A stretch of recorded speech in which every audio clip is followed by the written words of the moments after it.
Good morning student. मैं अवनीश सिंह तोमर और हम ज्योग्राफी की सीरीज में नदी तंत्र को पढ़ रहे हैं। आज हम पढ़ने वाले हैं दक्षिण भारत के नदी तंत्र को।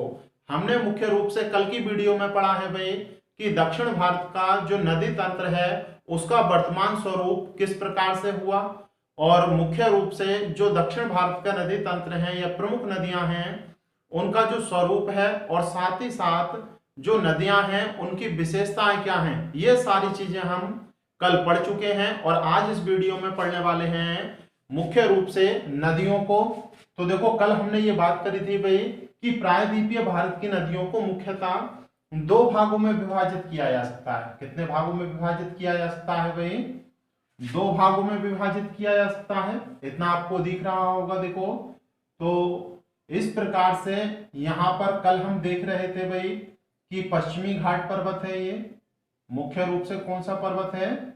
पश्चिमी घाट पर्वत है। और पश्चिमी घाट पर्वत के पश्चिमी तट से निकलने वाली जो नदियां हैं वो मुख्य रूप से बंगाल की खाड़ी में गिरती हैं। वो मुख्य रूप से कहाँ गिरती हैं? बंगाल की खाड़ी में। और जो पूर्वी तट से निकलने वाली नदियां हैं वो मुख्य रूप से कहाँ गिरती हैं? सॉरी, अरब सागर में गिरती हैं ये। और ये कहाँ गिरती हैं? बंगाल की खाड़ी में। कहां गिरती है भाई?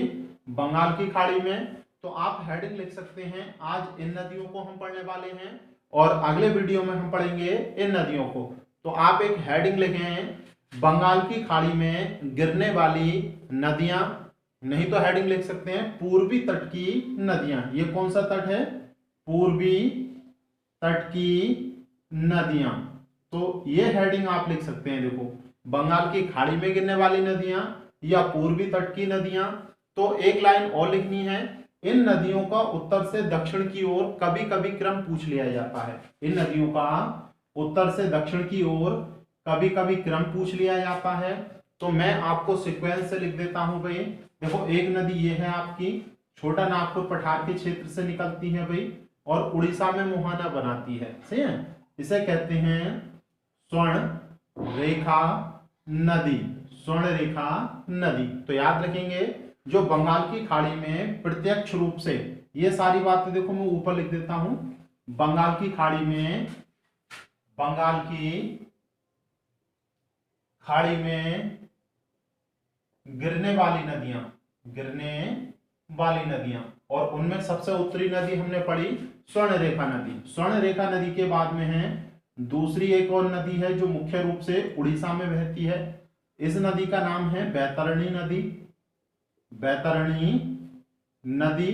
तो आप याद रखेंगे। इसके बाद एक नदी और है, वो भी मुख्य रूप से अपना मुहाना कहां बनाती है? उड़ीसा वाले क्षेत्र में, और इसे कहते हैं हम ब्राह्मणी, ब्राह्मणी नदी। तो ये मुख्य रूप से तीन प्रमुख नदियां हैं, स्वर्ण रेखा नदी, बैतरणी नदी और ब्राह्मणी नदी। इसके बाद ये थोड़ा सा नीचे को हो गई भाई। सही है। तो इसके बाद है देखो महानदी। ये है महानदी।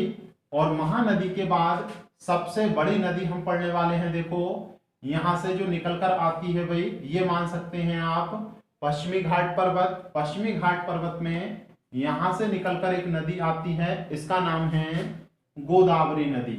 क्या नाम है भाई? गोदावरी नदी।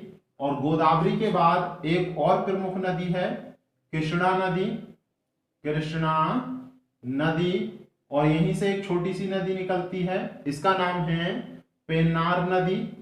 पेन्नार नदी। और पेन्नार नदी के बाद सबसे प्रमुख नदी आपकी जो है वो है कावेरी। कौन सी है भाई? कावेरी नदी। कावेरी नदी के बाद दो छोटी छोटी नदियां और हैं, उन्हें आप और लिख लें। एक ये नदी है, इसका नाम है बैगाई, बैगाई नदी। और इसके बाद एक और है छोटी सी नदी, इसका नाम है ताम्र पारिणी नदी। तो ये है उत्तर से दक्षिण की ओर प्रमुख नदियों का क्रम। तो जनरली अगर सीक्वेंस आपसे पूछा जाता है तो इन्हीं नदियों के बारे में पूछा जाता है भाई। आप याद रख सकते हैं। इसमें एक नदी और रह गई है जो मुख्य रूप से प्रायद्वीपीय पठार से निकलती है, लेकिन वो प्रत्यक्ष रूप से बंगाल की खाड़ी में नहीं गिरती है। तो सबसे पहले हम उसी को पढ़ने वाले हैं। तो याद रखेंगे, ये सारी नदियां प्रत्यक्ष रूप से बंगाल की खाड़ी में मुहाना बनाती हैं। सारी की सारी नदियां किस तट की हैं? पूर्वी तट की हैं। और कहां गिरती हैं? बंगाल की खाड़ी में गिरती हैं। किस प्रकार से? प्रत्यक्ष रूप से। किस प्रकार से गिरती हैं भाई? प्रत्यक्ष रूप से गिरती हैं। लेकिन एक नदी और है जो पूर्वी तट की तो है, लेकिन बंगाल की खाड़ी में परोक्ष रूप से गिरती है। किस रूप से? परोक्ष रूप से। परोक्ष रूप से का मतलब क्या है? सीधे अपने जल को बंगाल की खाड़ी में ना गिराकर दूसरी नदी की सहायता से गिराती है, जिसका नाम है दामोदर नदी। किस नाम से जानते हैं भाई? दामोदर नदी। और ये अपने जल को हुगली नदी की सहायता से, हुगली नदी की सहायता से कहां गिराती है? बंगाल की खाड़ी में। अपने जल को कहां गिराती है भाई? बंगाल की खाड़ी में। तो आप याद रखेंगे, दामोदर नदी प्रायद्वीपीय पठार की एक प्रमुख नदी है, जो मुख्य रूप से बंगाल की खाड़ी में प्रत्यक्ष रूप से ना गिरकर परोक्ष रूप से गिरती है, अर्थात हुगली नदी की सहायता से अपने जल को कहां गिराती है? बंगाल की खाड़ी में। तो हेडिंग लिखें आप, दामोदर नदी। सबसे उत्तर में यही है, लेकिन ये बंगाल की खाड़ी में नहीं गिरती है, परोक्ष रूप से गिरती है। किसकी सहायता से गिरती है भाई? हुगली नदी। तो देखो, पिछली वीडियो में हम पढ़ चुके हैं उत्तर भारत के गंगा नदी तंत्र को। तो गंगा नदी तंत्र की एक वितरिका हमने देखी थी। इस नदी का नाम रख सकते हैं आप हुगली नदी। कौन सी नदी है ये? हुगली नदी। शायद आपको यहां पर दिखाई नहीं दे रहा होगा, देखो तो मैं बोल दे रहा हूं, ये जो नीचे को वितरिका मैंने बनाई है, ये है हुगली नदी। सही है भाई।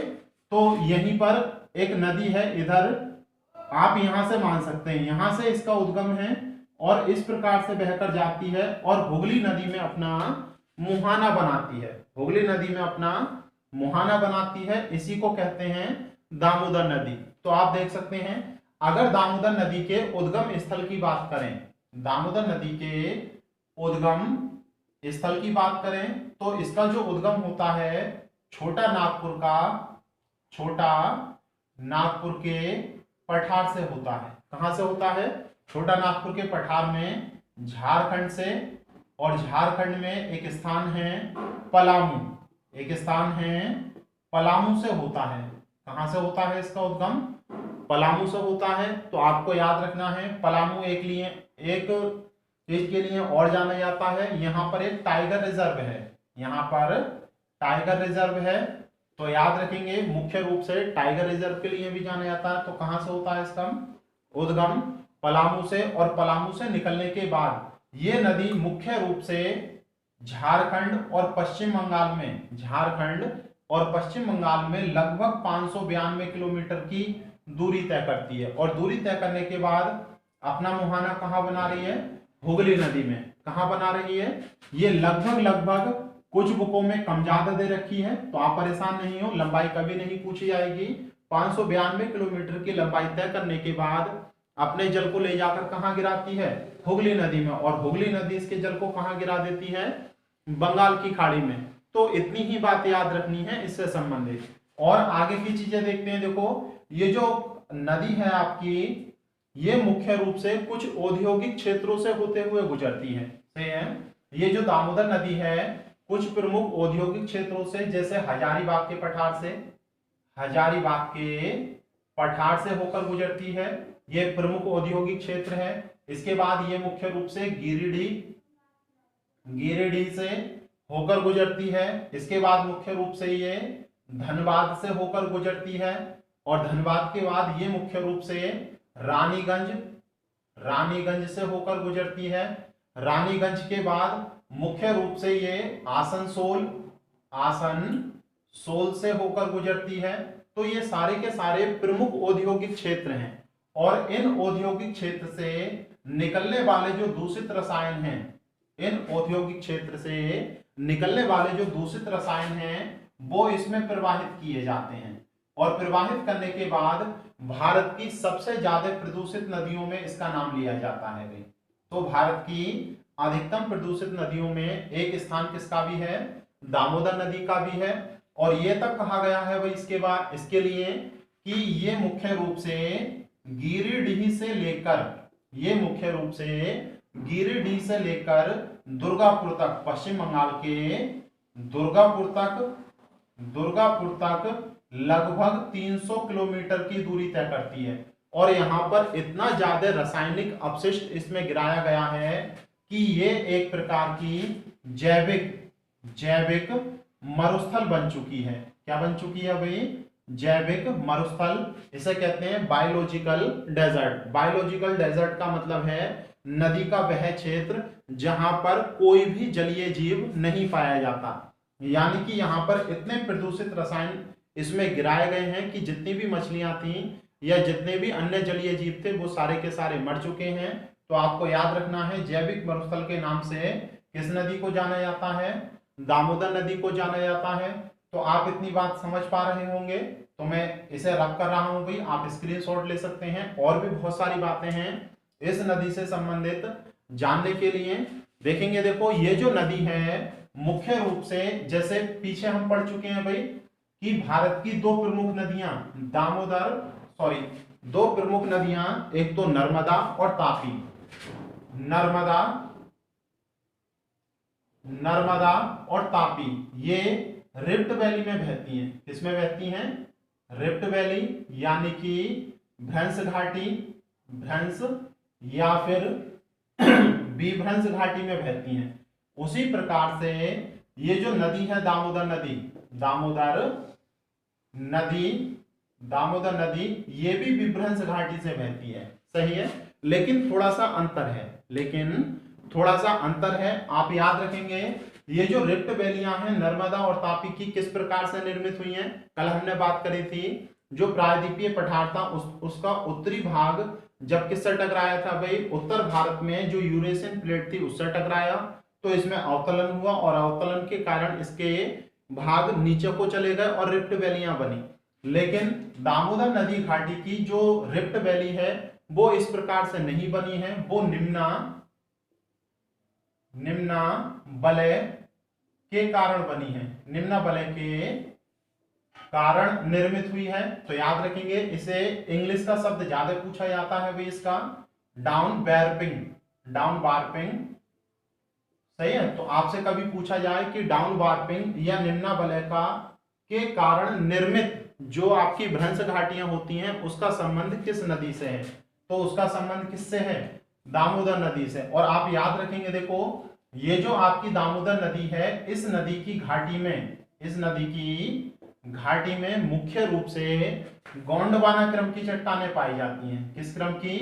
गोंडवाना क्रम की चट्टानें पाई जाती हैं। और गोंडवाना क्रम की चट्टानें पाए जाने के कारण ही इसकी जो घाटी है उसमें हमें मुख्य रूप से कोयला मिलता है भाई। सही है, किसके लिए प्रसिद्ध है ये? कोयले के लिए।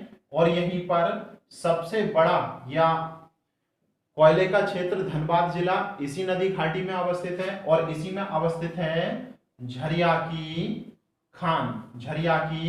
खान। तो इन चीजों को आप याद रख सकते हैं। सही है, तो ये कुछ क्वेश्चन है इससे। और देखो क्या क्या इससे पूछा जा सकता है।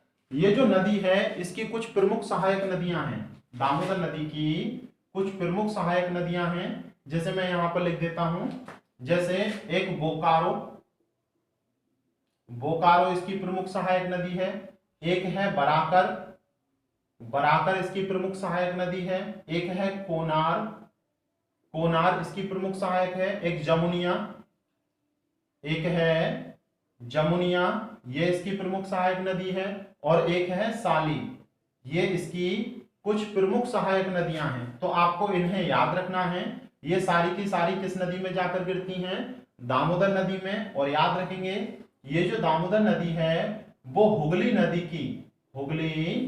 नदी की खुद एक सहायक नदी है और सबसे लंबी सहायक नदी है। सबसे लंबी सहायक नदी है। तो आप याद रखेंगे हुगली नदी की सबसे लंबी सहायक नदी कौन सी है? दामोदर नदी। तो इतनी बात आप समझ पा रहे होंगे दामोदर नदी के बारे में। और देखो क्या क्या पूछा जा सकता है दामोदर नदी से। एक बात और याद रखनी है, ये जो आपकी दामोदर नदी है इसे मुख्य रूप से पश्चिम बंगाल का शोक भी कहा जाता है। इसे पश्चिम बंगाल का शोक भी कहा जाता है। पश्चिम बंगाल का शोक क्यों कहा जाता है? क्योंकि 18वीं सदी से लेकर 19वीं सदी या 20वीं सदी के आधे भाग तक, 19वीं सदी के आधी सदी तक इसमें भयंकर बाढ़ आती रही और इसने जो पश्चिम बंगाल है वहां की जो अर्थव्यवस्था है या जो व्यवस्था है उसे बिल्कुल नष्ट कर दिया था भाई। सही है। और 1730 में तो इतनी खतरनाक बाढ़ आई थी यहाँ पर कि अधिक से अधिक पश्चिम बंगाल के क्षेत्र में इसने भयंकर तबाही मचाई थी भाई। तो इसीलिए इस नदी को क्या कहा जाता है? पश्चिम बंगाल का शोक कहा जाता है। लेकिन फिर जब हमारा देश आजाद हो गया 1947 तक, यहाँ पर खूब बाढ़ आई पश्चिम बंगाल में। इसे पश्चिम बंगाल के शोक के नाम से या पश्चिम बंगाल का काल भी कहा जाता है इसे। लेकिन जैसे ही 1948 आया, इन समस्याओं के निपटारे के लिए एक परियोजना चलाई गई, DVC Damodar valley corporation, Damodar valley corporation. तो ये एक परियोजना चलाई गई, इसका नाम है दामोदर घाटी निगम। तो ये एक निगम बनाया गया था। इस निगम ने एक बहुउद्देशीय परियोजना की परिकल्पना रखी। ठीक है। इस निगम का गठन इसलिए किया गया था 1948 में कि इन सभी समस्याओं का निपटारा किया जाए कि किस कारण से पश्चिम बंगाल में इस नदी से बाढ़ आती है। तो इस निगम ने एक बहुउद्देशीय परियोजना का प्रस्ताव रखा और इस परियोजना के तहत दामोदर नदी और दामोदर नदी की जो सहायक नदियां थीं उन पर बहुत अधिक मात्रा में बांध बनाए गए। 7 से 8 बांध बनाए गए।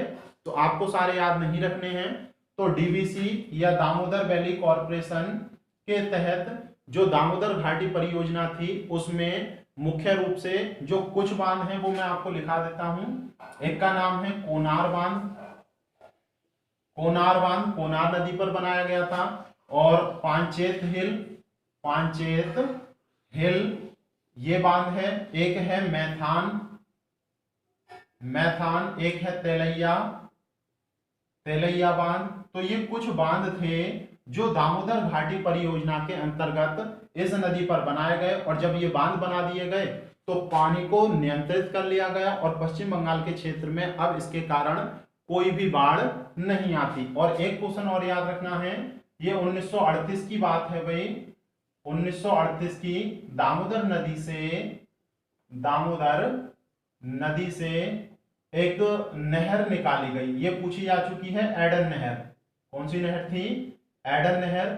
इस नहर को मुख्य रूप से दामोदर नदी से 1938 में निकाला गया था। लगभग 65 किलोमीटर की थी और इसके द्वारा 10,000 हेक्टेयर क्षेत्रफल की सिंचाई की जाने की सुविधाएं इससे प्राप्त हो पाई।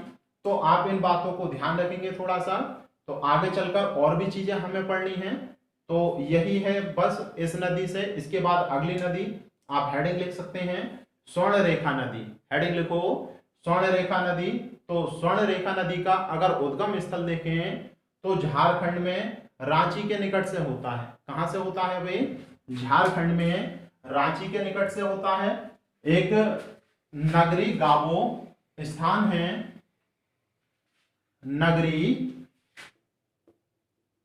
नगरी गावो स्थान है, या इसी के निकट एक रानी चुआ नाम से स्थान है। रानी चुआ नाम से एक स्थान है। यहां से इसका उद्गम होता है। किस नदी का? स्वर्णरेखा नदी का। और ये रांची के निकट पड़ता है अभी। किसके? रांची के निकट। तो आप डायरेक्ट भी याद रख सकते हैं, शायद इतनी ज्यादा बात नहीं पूछी जाए तो एक बात लिख सकते हैं कि स्वर्णरेखा नदी का उद्गम मुख्य रूप से झारखंड में कहां से होता है भाई? रांची के निकट से होता है। और रांची के निकट से निकलने के बाद ये नदी मुख्य रूप से 3 राज्यों में प्रवाहित होती है। एक तो झारखंड से तो इसका उद्गम है, सही है। इसके बाद ये जाती है पश्चिम बंगाल में। पश्चिम बंगाल का एक स्थान है मेदिनीपुर से निकलकर ये पहुंचती है उड़ीसा में। मेदिनीपुर से निकलकर उड़ीसा में, और वहीं पर बंगाल की खाड़ी में अपना मुहाना बनाती है। तो अपना मुहाना किस राज्य से बनाती है बंगाल की खाड़ी में? तो मुख्य रूप से ये मुहाना बनाती है उड़ीसा से। तो याद रखना, इस नदी की एक प्रमुख सहायक नदी है खरकई नदी। सही है, स्वर्णरेखा नदी की एक प्रमुख सहायक नदी है, स्वर्णरेखा नदी की एक प्रमुख सहायक नदी है खरकई नदी। तो खरकई नदी इसकी सहायक नदी है, आप इसे याद रखना। और ज्यादा लंबाई नहीं है इसकी, लगभग 395 किलोमीटर इसकी लंबाई है, लगभग 395, और 380 भी कहीं कहीं लिखी हुई है। तो आप लंबाई को लेकर परेशान नहीं हो। इस नदी से देखो और क्या क्या पूछा जा सकता है, तो आप सारी बातें देखें। जब ये नदी मुख्य रूप से रांची में होती है, जब ये नदी मुख्य रूप से रांची में होती है, तो इस पर एक जलप्रपात है और उसका नाम है हुंडरू। हुंडरू जलप्रपात। जलप्रपात आप जानते होंगे, जब जल इंडिपेंडेंटली यानी कि स्वतंत्र रूप से किसी पठारी या पहाड़ से नीचे की ओर हवा में गिरता है तो उसे जलप्रपात कहते हैं। तो हुंडरू जलप्रपात रांची में मुख्य रूप से किस नदी के द्वारा निर्मित होता है? स्वर्णरेखा नदी के द्वारा। और रांची और जमशेदपुर, रांची और जमशेदपुर मुख्य रूप से इसी नदी के तट पर बसे हुए हैं। रांची थोड़ा सा बच के है, लेकिन यही नदी पूछी जाती है। तो जमशेदपुर बिल्कुल इसी पर अवस्थित है। तो जमशेदपुर और रांची मुख्य रूप से इस नदी के तट पर अवस्थित है भाई, जमशेदपुर और रांची। और यही कारण है कि ये मुख्य रूप से किस क्षेत्र से होकर गुजरती है? औद्योगिक क्षेत्र से। तो कभी कभी इस नदी के बारे में भी आ जाता है, इस नदी को भी जैविक मरुस्थल के रूप में हो चुकी है ये, यानी कि इतने ज्यादा छोटे नागपुर, आप एक बात डायरेक्ट ध्यान रख लें कि छोटे नागपुर में बहने वाली जितनी भी नदियां हैं लगभग लगभग सभी जैविक मरुस्थल के रूप में हो चुकी हैं। क्यों? क्योंकि छोटे नागपुर का क्षेत्र अत्यधिक औद्योगिक क्षेत्र है और यहां से निकलने वाले जो अपशिष्ट हैं वो नदियों में ही बहा दिए जाते हैं। तो इसी कारण उन नदियों के लगभग लगभग सभी जीव मर चुके हैं और वो किसके रूप में विकसित हो चुकी हैं? जैविक मरुस्थल। तो ये भी एक प्रकार से जैविक मरुस्थल नदी है, अधिकांश क्षेत्र में, कुछ क्षेत्र में नहीं है। तो आप ध्यान रखना, यही एक दो बातें पूछी जाती हैं आपसे स्वर्णरेखा नदी के संबंध में। इसके बाद आप अगला हेडिंग लिख सकते हैं बैतरणी नदी। अगला हेडिंग लिखेंगे बैतरणी नदी। तो देखेंगे, देखो बैतरणी नदी से संबंधित हम क्या क्या पढ़ सकते हैं भाई। ये जो बैतरणी नदी है इसका जो उद्गम है, बैतरणी नदी, अगर इसका उद्गम क्षेत्र देखें तो इसका उद्गम क्षेत्र है उड़ीसा। कहां से निकलती है ये? उड़ीसा। उड़ीसा में एक पठार है, वैसे तो जिला है क्योंझर, क्योंझर जिले में, क्योंझर जिले में इसी नाम का एक पठार है, क्योंझर का पठार, वहां से ये निकलती है। और वहां से निकलने के बाद पूरी तरह से उड़ीसा में ही बहती है, पूरी तरह से उड़ीसा में ही बहती है और उड़ीसा से ही बंगाल की खाड़ी में मुहाना बनाती है। तो याद रखेंगे, बहुत ज्यादा बड़ी नहीं है, छोटी सी नदी है, लेकिन कभी कभी सीक्वेंस पूछ लेता है ब्राह्मणी और बैतरणी नदी, तो थोड़ा सा कंफ्यूजन हो जाता है। तो आप इसे याद रखना, लेकिन ये क्योंझर का पठार जरूर याद रखना। जब हम पढ़ेंगे मुख्य रूप से खनिज या मिनरल्स, तब इसे हमें पढ़ना पड़ेगा। तो ये एक लोह क्षेत्र है, मतलब यहाँ पर लोह की खदानें पाई जाती हैं क्योंझर के पठार में। तो आप थोड़ा सा ध्यान रखेंगे, ये जो क्षेत्र है बराम जादा समूह के अंतर्गत आता है और बराम जादा समूह के बारे में कहा जाता है कि भारत में सबसे ज्यादा लौह खनिज बराम जादा समूह में ही मिलते हैं। और बराम जादा समूह के अंतर्गत दो राज्य पड़ते हैं, एक तो झारखंड और मुख्य रूप से दूसरा उड़ीसा पड़ता है भाई। उड़ीसा का कौन सा क्षेत्र पड़ता है? क्योंझर पठार, क्योंझर पठार। और जबकि झारखंड का कौन सा जिला पड़ता है? सिंहभूमि। तो आप याद रखेंगे, ये कहां से निकलती है? मुख्य रूप से बराम जादा समूह या फिर क्योंझर के पठार से निकलती है भाई। और ये भी एक प्रकार से औद्योगिक क्षेत्र की ही नदी है। तो इसके बारे में और ज्यादा नहीं पढ़ लें। आप अगला हेडिंग लिखें ब्राह्मणी नदी। हेडिंग लिखेंगे ब्राह्मणी नदी। तो ब्राह्मणी नदी का उद्गम कहां से होता है? तो ब्राह्मणी नदी का उद्गम भी मुख्य रूप से आपका छोटा नागपुर वाले क्षेत्र से ही होता है। कहां से होता है भाई? छोटा नागपुर वाले क्षेत्र से। तो आप डायरेक्ट लिख सकते हैं, देखो ब्राह्मणी नदी, और इस नदी का उद्गम स्थल अगर देखें, इस नदी का उद्गम स्थल अगर देखें तो ये भी कहां से निकलती है? छोटा नागपुर के पठार से निकलती है। और छोटा नागपुर के पठार से निकलने के पश्चात उड़ीसा के स्टील सिटी, उड़ीसा के स्टील सिटी से होकर बहती है। उड़ीसा का स्टील सिटी राउरकेला कहलाता है भाई। तो ये कभी कभी क्वेश्चन पूछ लिया जाता है कि राउरकेला किस नदी के तट पर है? तो ब्राह्मणी नदी के तट पर ये बसा हुआ है, आप याद रखेंगे। और ये नदी उड़ीसा में ही अपना मुहाना बनाती है। कहां पर? उड़ीसा में ही अपना मुहाना बनाती है, बंगाल की खाड़ी में। तो आप इस बात को याद रखेंगे। और इस नदी से संबंधित दो क्वेश्चन बहुत ज्यादा पूछे जाते हैं। इस नदी के मुहाने पर एक द्वीप का निर्माण हुआ है, व्हीलर द्वीप। इस नदी द्वारा लाए गए अवसादों से किसका निर्माण हुआ है? व्हीलर द्वीप, जिसे वर्तमान में अब्दुल कलाम द्वीप के नाम से जाना जाता है। किस नाम से? अब्दुल कलाम द्वीप के नाम से जाना जाता है। और ये द्वीप प्रसिद्ध क्यों है? क्योंकि जो सेना द्वारा मिसाइल बनाई जाती हैं, सॉरी डीआरडीओ के द्वारा जो मिसाइल बनाई जाती हैं, मिसाइल, उन सभी का परीक्षण स्थान है ये।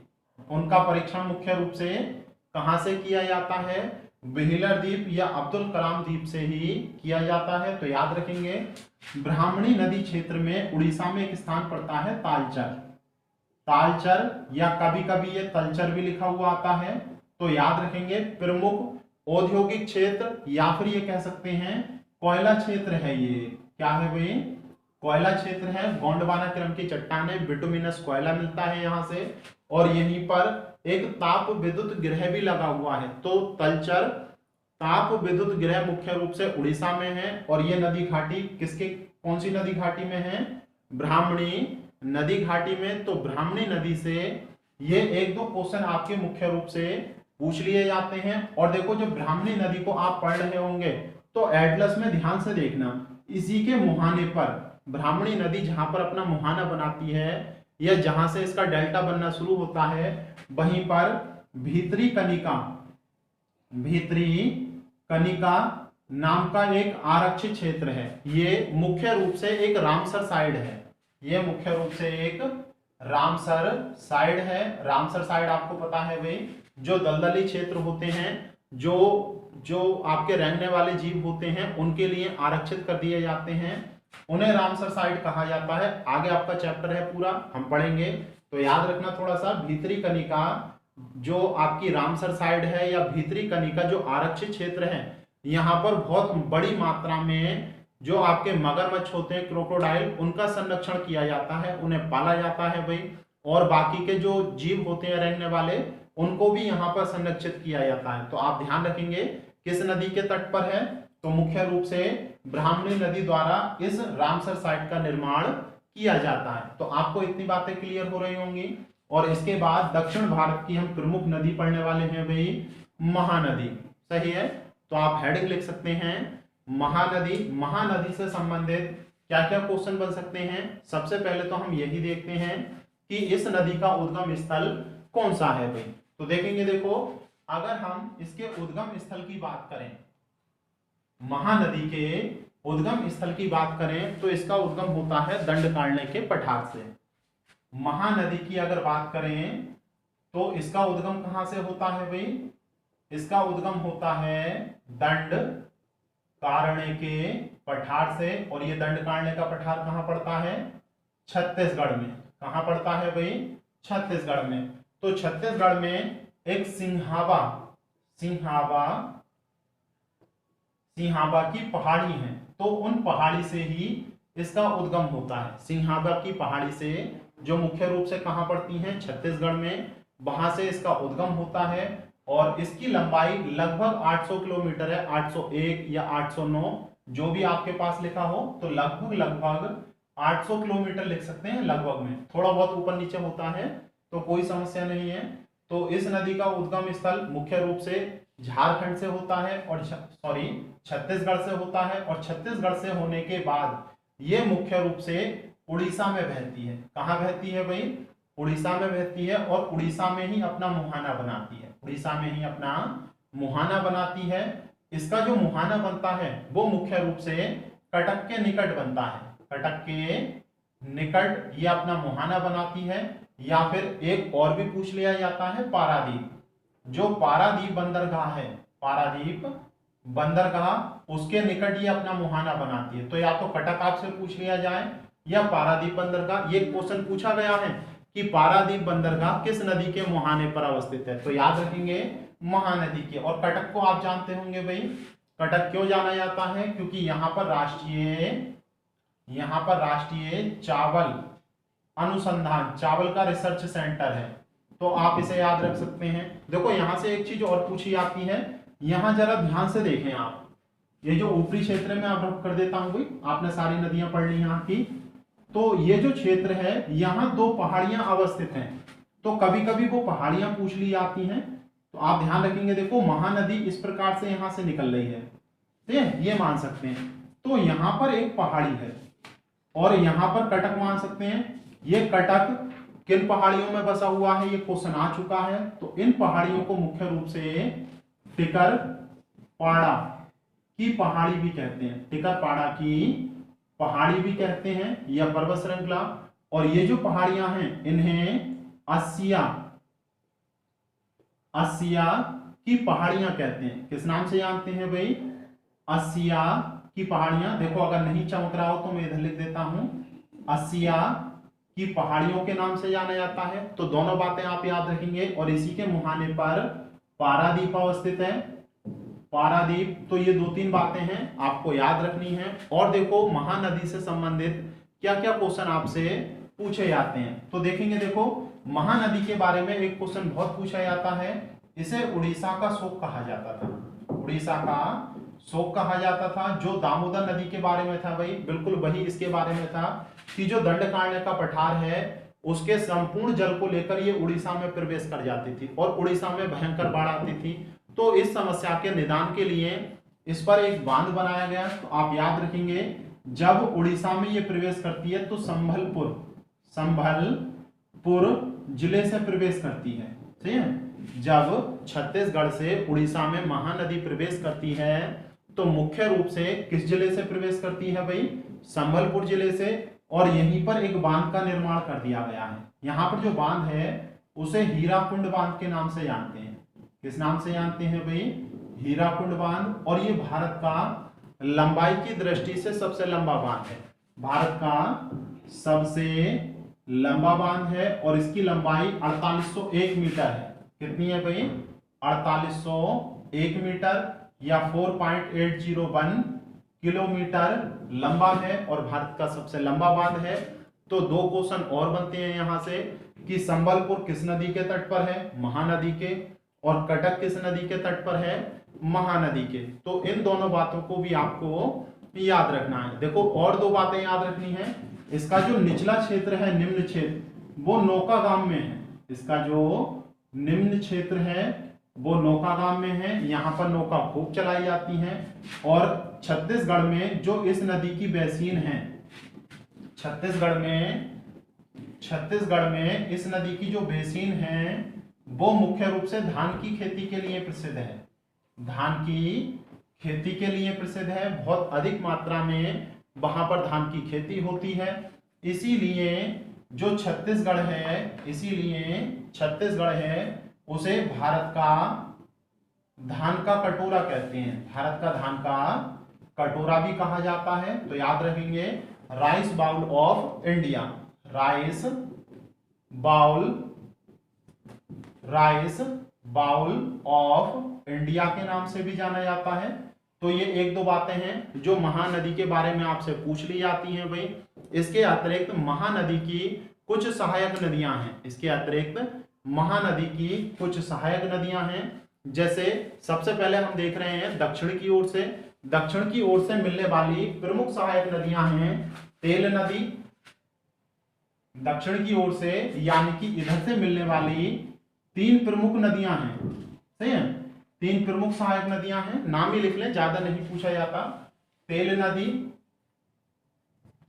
तेल नदी, सही है, ये दक्षिण की ओर से।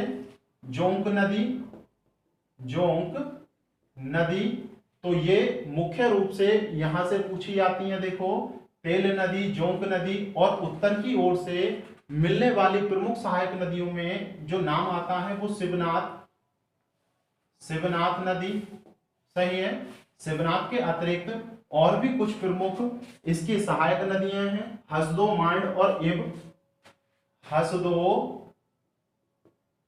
मांड और इब, तो ये उत्तर की ओर से, उत्तर की ओर से, और ये कहां से आती हैं भाई, मुख्य रूप से दक्षिण की ओर से इसमें आकर मिलती हैं। ठीक है, एक टोंक और है, लिखना चाहे तो लिख दें, लेकिन पूछी नहीं आती, ज्यादातर तेल नदी ही आपसे पूछी जाती है। तो ये महानदी की कुछ प्रमुख सहायक नदियां हैं। हसदो देखो पूछी जा चुकी है, तो हसदो को आप याद रखेंगे, तो हसदो और तेल नदी इन दोनों को आप याद रख लें तो काफी है। देखो, तो महानदी से संबंधित केवल यही चीजें पूछी जाती हैं, और इसी प्रकार से लगभग लगभग सारी चीजें हर नदी के बारे में हम पढ़ते हुए चल रहे हैं। नदियों से संबंधित आपका कोई क्वेश्चन नहीं बचेगा भाई। और अगले वीडियो में जो बड़ी बड़ी नदी हैं, गोदावरी, कृष्णा और कावेरी, इनके बारे में हम पढ़ने वाले हैं। तो अगर आपको ये वीडियो पसंद आया हो तो आप वीडियो को लाइक करें, और ज्यादा से ज्यादा शेयर कर सकते हैं तो अपने हर एक फ्रेंड को इसे शेयर करें भाई। और अगर पहली बार इस चैनल पर आए हैं तो वीडियो को शेयर तो करें ही, और वीडियो पसंद आई हो तो कमेंट करके जरूर बताएं, और चैनल को सब्सक्राइब करें, और राइट साइड में बेल आइकन को प्रेस करें और ऑल के बटन पर क्लिक करें, ताकि इसी प्रकार की वीडियो हम सबसे पहले आप तक पहुंचा सकें। Thank you.